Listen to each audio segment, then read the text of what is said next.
السلام عليكم ورحمة الله تعالى وبركاته.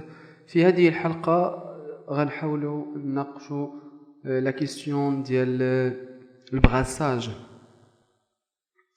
Le brassage génétique et sa contribution à la diversité génétique. Donc on cherche à montrer que les anomalies de la myose peuvent contribuer à la diversité génétique au sein des populations. نقلبوا أننا باش نبينوا بأن التشوهات التي تطرأ على مستوى الانقسام الاختزالي والانقسام التعادلي تؤدي إلى تنوع جيني لدى الكائنات الحية.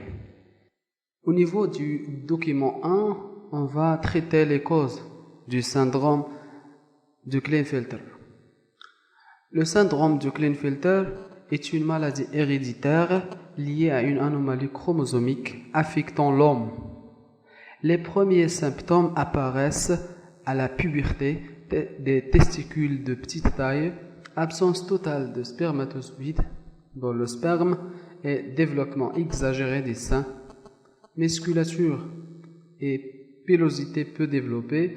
Sur le plan intellectuel, on note une difficulté des apprentissages. Donc c'est ça le premier document. Donc il traite les causes du syndrome de Klinefelter. فهاد لا مالادي هذه اللي هي كلينفيلتر هي هو عبارة عن مرض وراثي مرتبط بتشوهات على مستوى الصبغيات والتي تصيب الإنسان بالأساس. والأعراض التي يمكن أن الناجمة عن هذا المرض فهي تبدأ بالظهور منذ سن المراهقة. Les testicules, ils sont de petite taille. وكذلك هناك غياب تام للأمشاج الذكرية على مستوى السائل المنوي.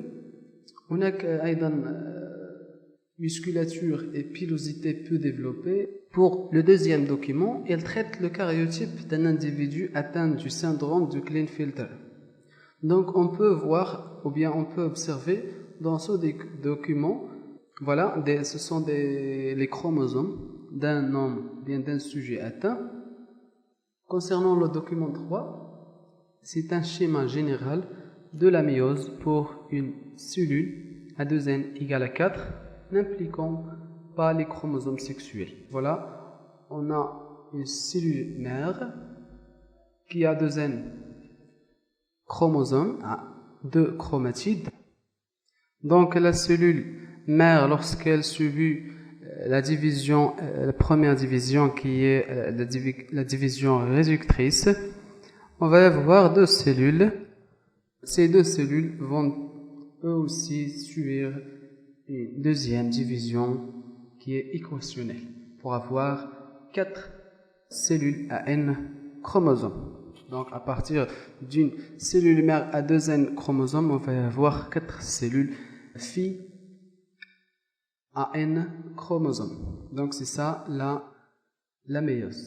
À partir de l'exploitation des documents, proposer 2 hypothèses expliquant la formation de gamètes anormaux qui peuvent conduire après fécondation au syndrome du Klinefelter.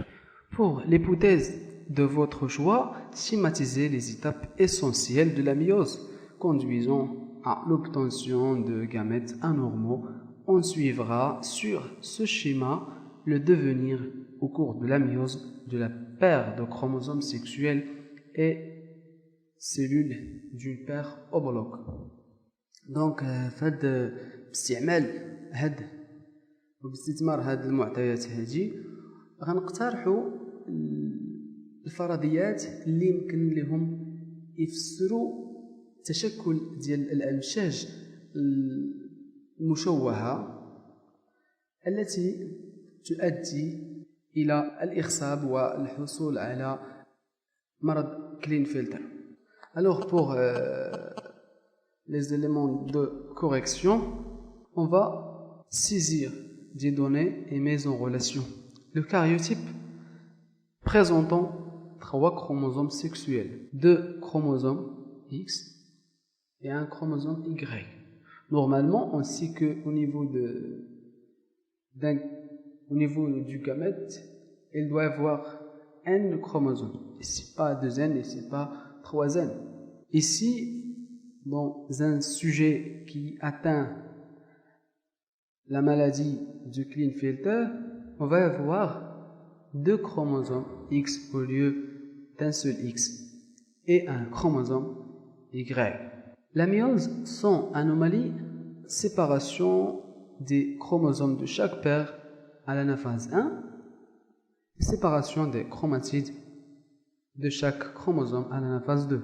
Donc c'est le cas de notre document, le document 3. 2 causes possibles pour obtenir un gamète anormal portant un chromosome surnuméraire, pas de séparation à l'anaphase 1 des 2 chromosomes XX lors de la formation des ovules, ou XY lors de la formation des spermatozoïdes, ou pas de partage des chromatides à l'anaphase 2.